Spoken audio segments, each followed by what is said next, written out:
Iyo gaadiid dagaal oo ka qayb noqon doona dagaalka ka dhanka Al-Shabaab ayaa maanta ka ambabaxay magaalada Muqdisho. Wariyayna Asmaa Maxamed ayaa idin faahfaahinaysa. Waxaa goor dhaweed garoonka aadan cadde ka ambabaxay diyaarado sida ciidamo iyo gawaari dagaal oo qayb ka noqonaya kacdoonka, kuwaas oo ku sii jeeda magaalada Beledweyne ee xarunta gobolka Hiiraan.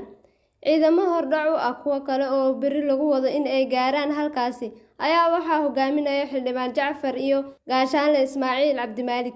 Waxa ayna gaari doonaan maxaas si ay ugu sii gudbaan wabxo. Bismillah wasalaatu wasalaam ala rasuulillah sallallahu alayhi wasallam.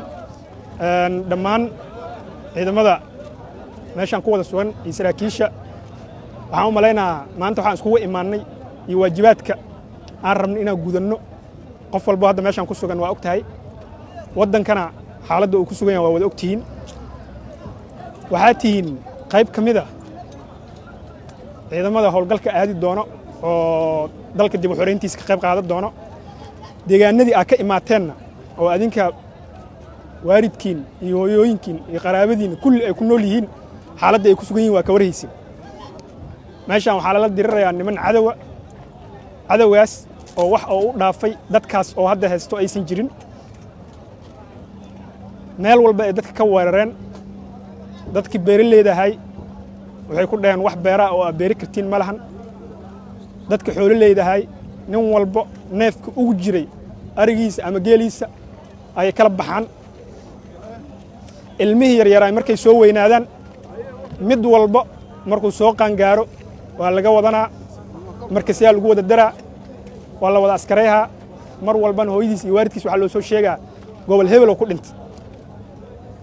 waxaa kale ay ugu sii dareen dhaqaalo joogto ah oo qof walba meesha uu joogo looga qaadaa wuxuu raba ha ahaado oo aan waqti lahayn oo maaliyad ay ugu yeeraan.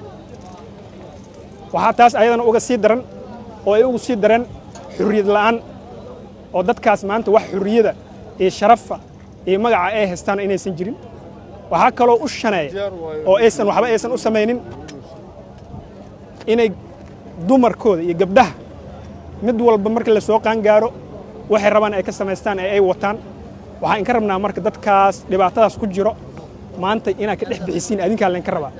nimanka saa u malaysiin maahano nimanku saas geesiyaal saas uma wada ah markay baabuurta isku soo xidhaan bisay ummadda qarxiya qaanin maahane ma naf badno. taargeday annaga noo taha micnaha waxbaan ka raadihaynaa ma ahan micnaheeda marka inaan magaalada qabsadana waxaa ka u dhabar jab adag ayaga in magaalada intaan qabanno dadkii ugu muhiimsanaa oo indhaha u ahay aan ka soo qabsan. waa nooc loogu talagalay nimankan in lagu argagax geliyo magaaladaas marka intaan la aadin ka horna inta qofoo ku nool waxaa lagu daraa qorshaha dagaalka lagu daraa. magaaladaas marka waa la arbushaa waa la dhibaateeyaa wixii ku jirana waa la soo qabtaa hal xaba lagama soo tago laakiin ayagoona ogeyn ayaa lagu sameeyaa. waajibaadka in saaranna waayo mas'uuliyaddaas marka inay saaran tahay inaad dareentiin oo qof walba oo dhabarka u xirto oo niyaddiisa intaas ayadoo ku taagan tahay oo goobtaas dagaalka markaa isku footi saartiin aan niyadda ku haysin intaas hal la ogaado. asalaamu calaykum waraxmatullahi wabarakaatu. Soomaaliya